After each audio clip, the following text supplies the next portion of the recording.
Welcome to another edition of Lone Star Brahmas Inside the Bullpen, brought to you by Fine Life Realty. And now, here's your host, Nick Merritt.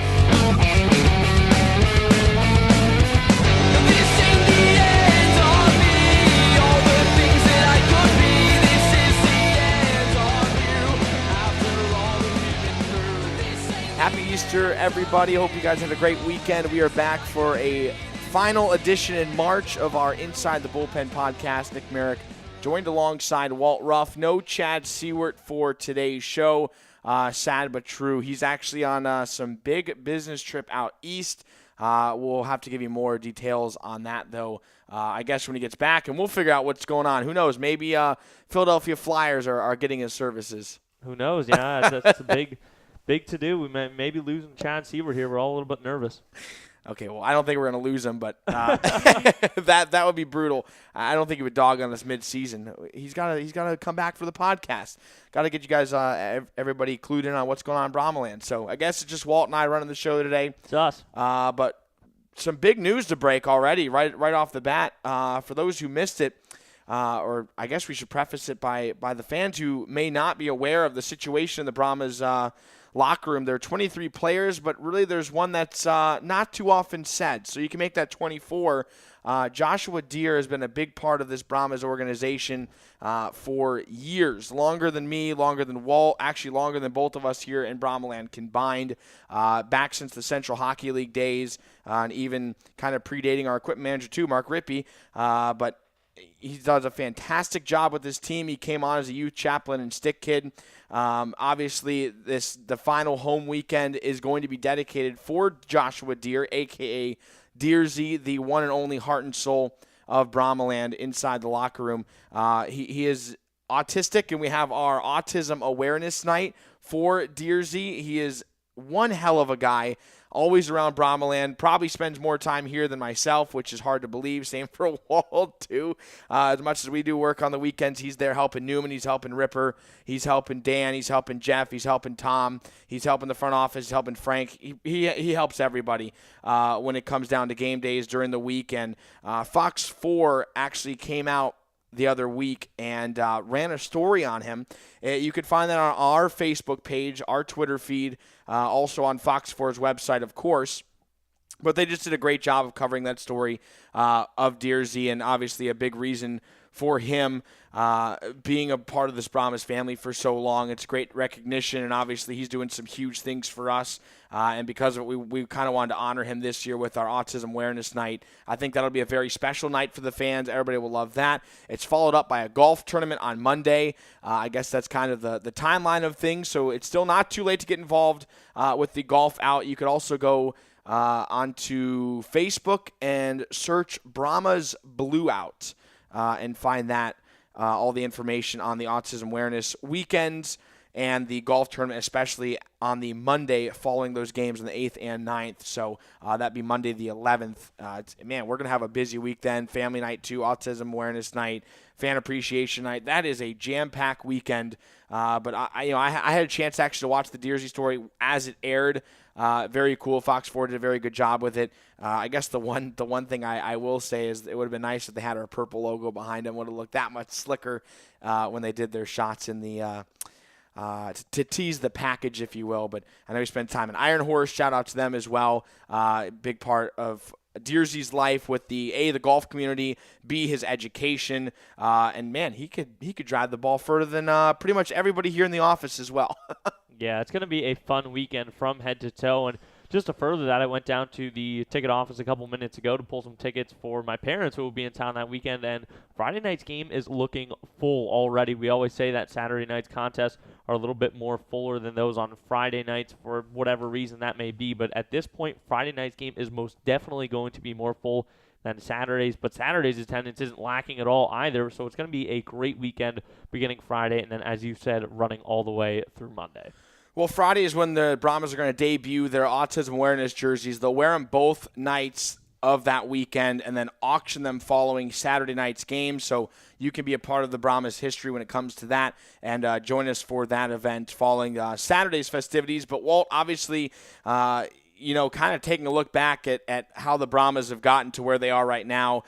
They're creeping in on the 40-win total that they reached last season. They already clinched the playoff spot, and sweeping the Bulls this past weekend was certainly a step in the right direction. Just kind of want to get your overall opinions from the weekend in the Panhandle and the craziness that went on. I'm thankful that the trips to Amarillo are over. I was not shy about saying that, wherever that may be on Twitter. Or what we saw this weekend is a direct reflection of when a team doesn't have much left to play for in the Amarillo incident. And I was a little disappointed in the reaction from it by the Amarillo players and staff. They kind of sort of took pride in running Kaspersky. Again, that's when you don't have anything to play for. I guess that's the cool thing to do, and I wasn't thrilled about that. But I was very happy to see that the Brahmas walked out of there with 4 points, and for the first time in a month, no one was injured or suspended, and that's what matters most. So I'm very thankful for those two things. Agreed. And there were a couple things that did look scary. The fight was obviously one of them, or maybe not the fight, but the intent to injure contact.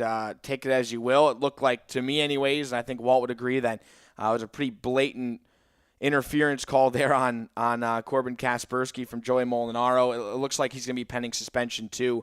Well, for sure the league is going to review it, but I would be highly surprised if that wasn't at least a 1-game suspension coming up for Molinaro just for the incident. But that besides the fact, too, looking at kind of what happened in the weekend, I could join you a lot with the Amarillo kind of.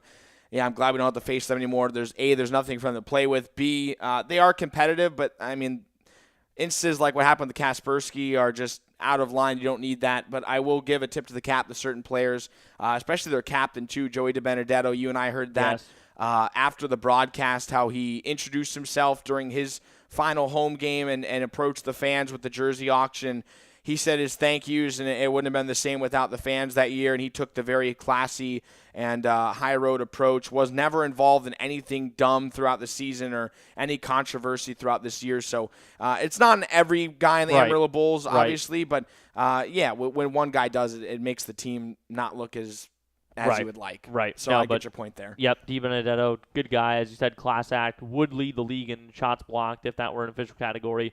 Nothing but good things to say about him. Yeah, or at least top 5. But, moving on forward now, we had that crazy incident in Amarillo, and fans will know the Odessa Jackalopes now because of that big brawl that happened in the Brahmas' last home game series, or at least the second last home game series. So it's a very distant memory of that brawl. It led to a ton of suspensions, and the team heading out to Odessa, man, it might be just as crazy, especially with 2 of their guys coming back from the suspensions that they suffered back here in February. Yeah, that's right. Connor Wood, the public enemy number 1 at NYTEX Sports Center, will be making his return to the lineup this weekend as he has concluded his 6-game suspension, I believe, and he'll be accompanied by Matthew Rippin, another member who was a part of the brawl. He has finished serving his suspension as well, so those 2 will be back. And just got done typing up the print preview for this weekend that you'll see later this week on LoneStarBrahmas.com and social media networks. And I think really this is going to go one of 2 ways. With the Odessa Jackalopes having just swept the Corpus Christi Ice Rays down on the beach, they are now in the driver's seat for the playoff position. So this is either going to be a retaliation weekend and the Jacks are just going to throw it all to the wind, I suppose, and go after the Brahmas physically again, or there's not going to be a whole lot of it because neither team will be wanting to risk suspension or any injuries moving forward, as it looks like both teams will now head into the playoffs. And I say that because with the Jackalopes being 2 points in the driver's seat, the Corpus Christi Ice Rays are taking on the Wichita Falls Wildcats this weekend and next weekend to wrap up their regular season. And the Ice Rays are 0-8 this season against the number 1 Wichita Falls Wildcats. So it doesn't look like it's too easy of a road for them. Looks like the Jackalopes definitely have the higher hand right now, both in the point totals and strength of schedule moving forward. So the Jackalopes are going to give it their all this weekend. They would love to add 2 more points on the board just to solidify them being in that number 4 spot.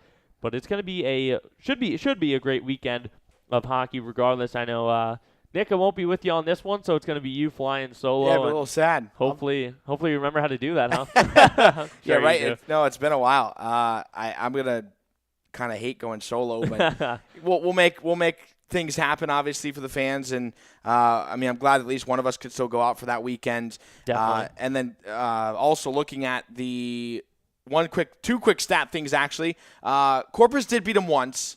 This past weekend? They beat them on the March 12th when the Jackalopes were in town here, 2-1. So they did beat them one time this season.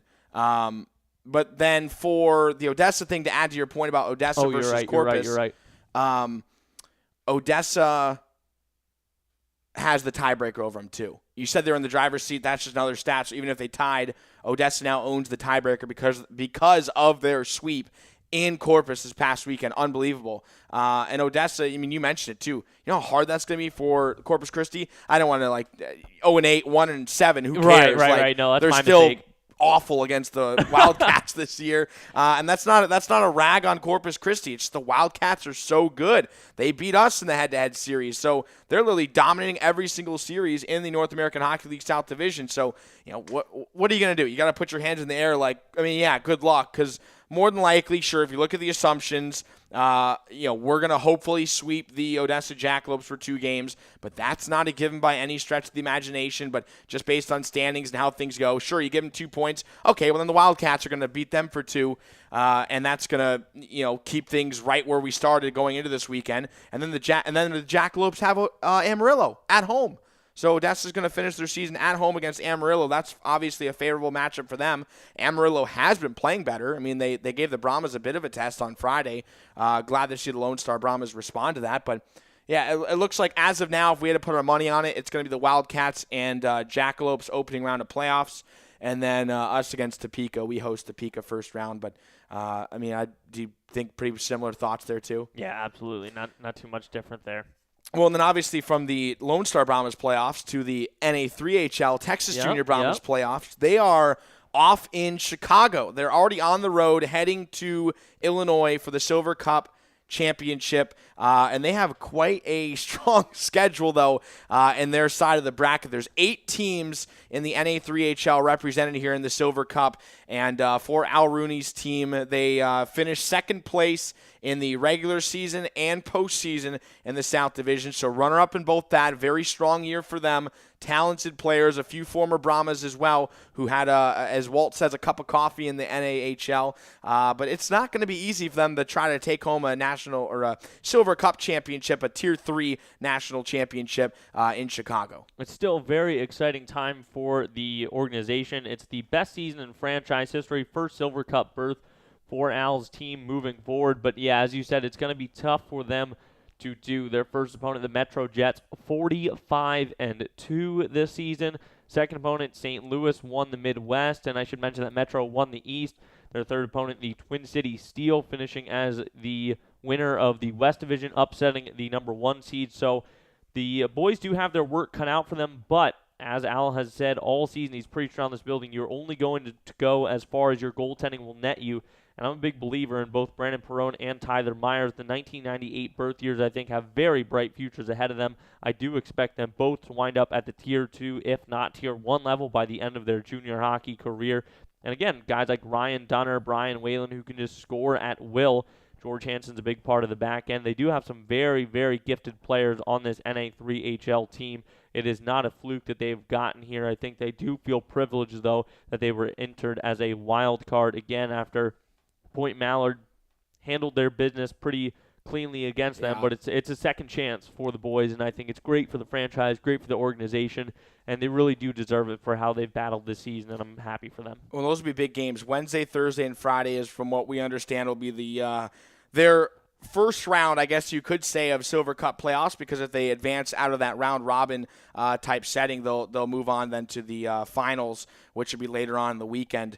But yeah, big tip of the cap to them. Obviously, that's no light accomplishment in year 2 of the NA3HL play for the Junior Brahmas organization, and we'll keep close tabs on them. You can watch them as well on fasthockey.com. Sadly, neither one of us can go there. The league already brings a broadcaster and all that.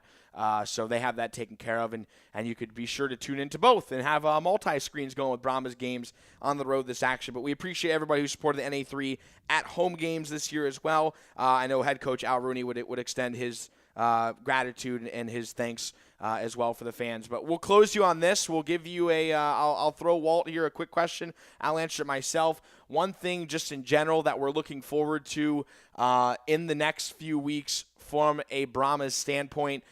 For me, it's going to be how this Lone Star Brahmas team tacks on to their success as of late. They did very well at home in the past 8 games. Then they took the 2 games against Amarillo, and there were some different players stepping up, and that's what I love to see when you get close to playoff time. You cannot always rely on Alex Berardinelli, your big defense, your top goalie, et cetera, et cetera. You need some of the guys who have been there and been playing strong all year to start producing. That's exactly what we saw this past weekend in Amarillo. Yes, it's not the best team. We just went over that. But still, to see guys like Sean Giles, a 3-point game. Brandon Estes finally scoring his first NAHL goal. Carson Kelly continuing probably his second straight excellent weekend. David Marabella played fantastic. Troy York, a multi-goal game. Martin Melberg found some confidence. Tyler Drevich found some confidence again. That is the key to success moving into playoffs. Yeah, you want to ride the hot goal, like you said, Walt, but it's nice to see the whole team clicking on all cylinders. Absolutely, and I'll echo that to an extent as well. You said Friday was a tight game, and we saw guys like the captain, Sean Giles, getting his second of the season game winner. Brandon Estes getting his first of the year. Guys like that stepping up. And just to furthermore hammer that point home, guys like Troy York, multi-point performance on Saturday night, getting the 2 goals. Carson Kelly has been playing some phenomenal hockey as of late. David Marabella as well, too. Could not agree any more with that. Taking a look at inside some of the numbers, Brahmas 5-0-1 during March, and their last loss in regulation, came on February 20th. So it's been quite some time that these boys have gone without a point. They're playing some wonderful hockey. It's almost hard to believe that back during the month of December, they went 4-4-1. It's all been on the upwards from there. They're riding the momentum into playoff. They're getting hot. The energy revolving around Bromland during this April 8th and 9th weekend is just going to be ecstatic and carry the team moving on into the playoffs. Well, it's going to be buzzing. We can't wait to see you at NITEX. Hopefully the NA3HL Texas Junior Brahmas come back with a championship as well in the Silver Cup playoffs. And we'll be back for our next episode. Deersey stories on the website. Preview going on the website soon. And the guys are already getting on the road. The NA3 boys on the road now. The NAHL boys going on the road on Friday morning to take on the Jacks. You can watch the games on fasthockey.com. Thanks for tuning into this episode of Inside the Bullpen, and we will see you next time.